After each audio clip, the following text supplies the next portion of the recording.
దేవుని యొక్క సృష్టి క్రమము పార్ట్ 2. దేవుడైన యెహోవా నీలమంటితో నరుని నిర్మించి వాని నాసికారంధ్రములలో జీవవాయువును ఊదగా నరుడు జీవాత్మ ఆయెను. దేవుడైన యెహోవా తూర్పున ఏదెనులో ఒక తోట వేసి తాను నిర్మించిన నరుని దానిలో ఉంచెను. మరియు దేవుడైన యెహోవా చూపునకు రమ్యమైనదియు ఆహారమునకు మంచిదియునైన ప్రతి వృక్షమును ఆ తోట మధ్యన జీవవృక్షమును మంచి చెడ్డల తెలివినిచ్చు వృక్షమును నేల నుండి మొలిపించెను.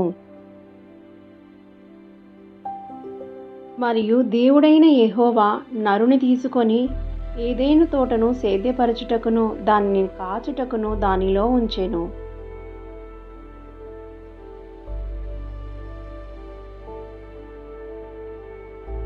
మరియు దేవుడైన యెహోవా ఈ తోటలోనున్న ప్రతి వృక్ష ఫలములను నీవు నిరభ్యంతరంగా తినవచ్చును. అయితే మంచి చెడ్డల తెలివినిచ్చు వృక్ష ఫలములను తినకూడదు. నీవు వాటిని తిను దినమున నిశ్చయముగా చచ్చెదవని నరునికి ఆజ్ఞాపించెను.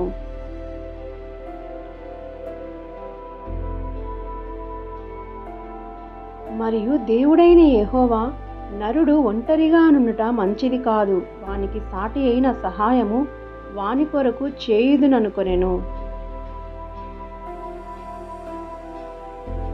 దేవుడైన యెహోవా ప్రతి భూజంతువును ప్రతి ఆకాశ పక్షిని నేల నుండి నిర్మించి ఆదాము వాటికి ఏ పేరు పెట్టునో చూచుటకు అతని యొద్దకు వాటిని రప్పించెను. జీవము గల ప్రతి దానికి ఆదాము ఏ పేరు పెట్టెనో ఆ పేరు దానికి కలిగెను.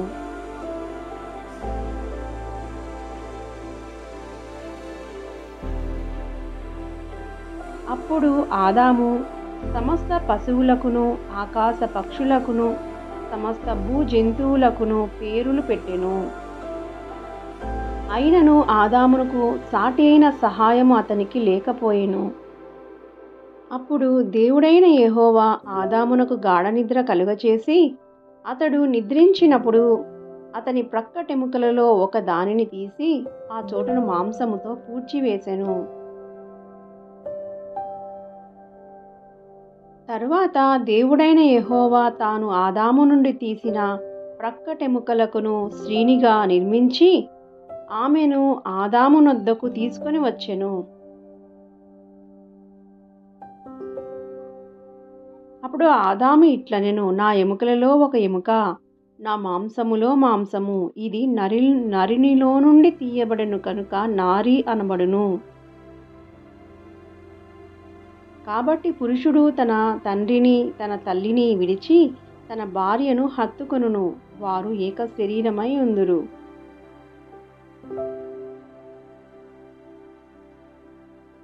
అప్పుడు ఆదామును అతని భార్యయు వారిద్దరూ దిగంబరులుగా ఉండిరి, అయితే వారు సిగ్గు ఎరుగక ఉండిరి.